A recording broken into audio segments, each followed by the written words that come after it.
जो छात्र class 10th में उसी के लिए एकदम महत्वपूर्ण वीडियो लाए हैं। जो छात्र इस बार 2026 में मैट्रिक बोर्ड 2026 में एग्जाम देने वाले हैं उसी के लिए हम प्रश्न लाए हैं, वो भी गणित से।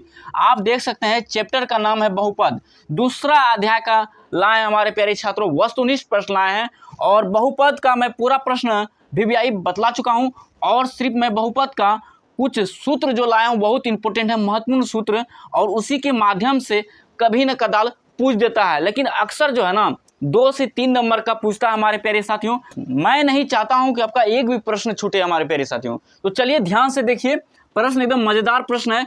पहला नंबर प्रश्न देखिए वस्तुनिष्ठ प्रश्न के रूप में है, एक बहुपद px के शून्यक उन बिंदुओं के निर्देशांक होता है जहां y बराबर px का ग्राफ होता है, वह कौन से अक्ष को प्रतिच्छेद करते हैं। आपको ध्यान में रखना है कि अगर जो ऐसा प्रश्न आए तो इसका आंसर हो जाएगा, आप डायरेक्ट लिखिएगा एक्स एक्स को किसको प्रतिच्छेद करता है, एक्स एक्स को प्रतिच्छेद करता है, ठीक है। दूसरा नंबर क्वेश्चन के रूप में पूछेगा घात पर आधारित प्रश्न। क्या पूछेगा, घात पर आधारित प्रश्न। वस्तुनिष्ठ प्रश्न के रूप में पूछेगा तो देखिए यहाँ पे एक घात वाले बहुपद क्या कहलाते हैं, एक घात वाले बहुपद क्या कहलाते हैं, तो लिखिएगा रैखिक बहुपद। क्या होता है, रैखिक बहुपद, ठीक है।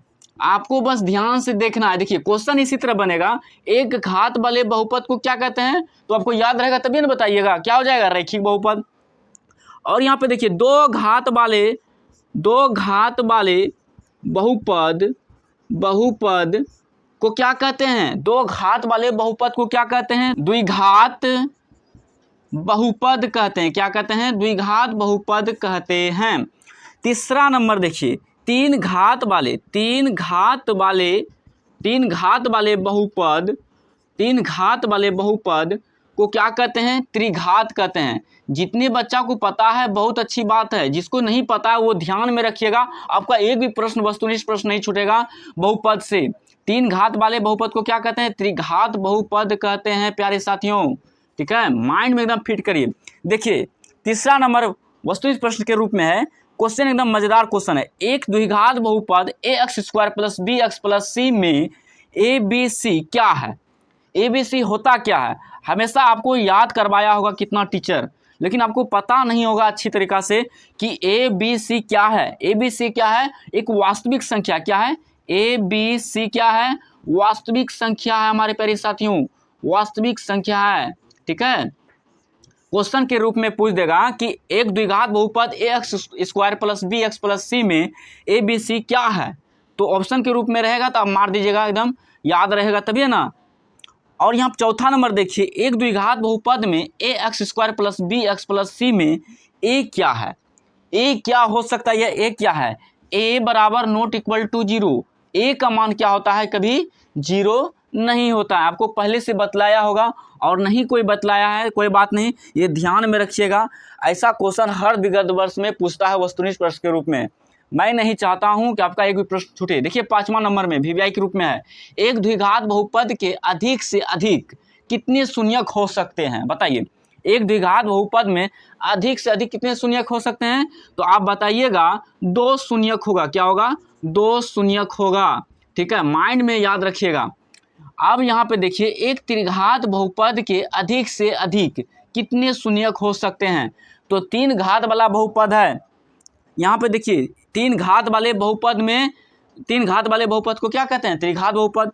और यहाँ 2 घात वाले बहुपद को क्या कहते हैं, द्विघात बहुपद। तो द्विघात बहुपद में कितने शून्यक, 2 शून्यक, और त्रिघात बहुपद में कितने शून्यक, 3 शून्यक हो जाएंगे। कितने शून्यक हो जाएंगे, 3 शून्यक हो जाएंगे प्यारे छात्रों। आपको माइंड में फिट रखना है, ठीक है। कितने शून्यक हो जाएंगे, 3 शून्यक हो जाएंगे। 7वां नंबर प्रश्न में है, यदि द्विघात बहुपद ax² + bx + c के शून्यक अल्फा और बीटा हो तो योगफल क्या होगा।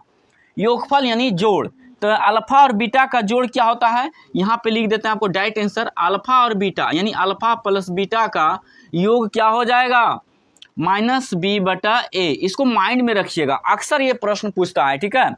यहाँ पे देखिए यदि त्रिघात बहुपद ax³ + bx² + cx + d के शून्यक अल्फा बीटा गामा हो तो हम क्या कर सकते हैं, अगर जहाँ 3 घात वाला पूछ दे त्रिघात बहुपद, तो इसमें देखिए 3 सूत्र निकलेगा आपका। एक निकलेगा शून्यक का योग। क्या निकलेगा? शून्यक का योग। यहाँ द्विघात बहुपद में 2 शून्यक, कितने शून्यक निकलते हैं? 2 शून्यक निकलते हैं। एक योगफल होता है, एक क्या होता है? गुणनफल होता है। यहाँ पे भी लिख देते हैं गुणनफल। क्या होता है? गुणनफल। ठीक है, गुणनफल बराबर क्या हो जाएगा? यानी अल्फा इंटू बीटा बराबर क्या होता है? सी बटा ए। ठीक है, योगफल हो गया अल्फा प्लस बीटा बराबर माइनस बी बटा ए, और गुणनफल क्या हो गया? सी बटा ए हो जाएगा। ठीक है, यहाँ पे देखिए शून्यक का योग। ठीक है, शून्यक का योग लिखेंगे यानी alpha plus beta plus gamma. तो क्या हो जाएगा? इसका सूत्र क्या हो जाएगा? तो डायरेक्ट इसका सूत्र हो जाएगा माइनस बी बटा ए। अब दूसरा नंबर देखिए, यानी इसमें 2 शून्यक नहीं निकलेगा, इसमें 3 शून्यक निकलेगा। द्विघात बहुपद में 2 शून्यक निकलते हैं और त्रिघात बहुपद में 3 शून्यक निकलते हैं। कभी कभी एडजेक्टिव के रूप में पूछ देगा तो आपको याद रहेगा, तभी है ना, बनाइएगा। तो 2 शून्यक का योग, 2 शून्यक का योग, तो यहाँ पे हो जाएगा अल्फा इंटू बीटा प्लस फिर बीटा इंटू गामा हो जाएगा। ठीक है, फिर उसके बाद प्लस गामा इंटू अल्फा, बराबर में लिखेंगे सी बटा ए। ठीक, उसके बाद यहाँ पे क्या करेंगे? तीसरा नंबर, यानी 3 शून्यक निकलेगा, तो यहाँ पे लिखेंगे शून्यकों का गुणनफल। शून्यकों का गुणनफल, गुणनफल आपको दिखाई देता होगा। शून्यकों का गुणनफल, तो गुणनफल शून्यकों का कैसे होगा? Alpha into beta into gamma. तो यहाँ पे डायरेक्ट लिखेंगे माइनस डी बटा ए।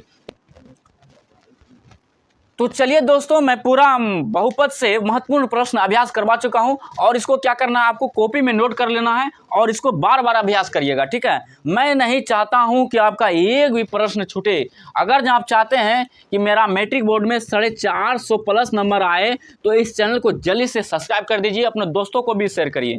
ठीक है, और जो छात्र इंस्टाग्राम पर देख रहे हैं तो चैनल को फॉलो भी कर दीजिए। ठीक है, तो चलिए छात्रों, नेक्स्ट वीडियो में मिलते हैं। जय हिंद, जय भारत।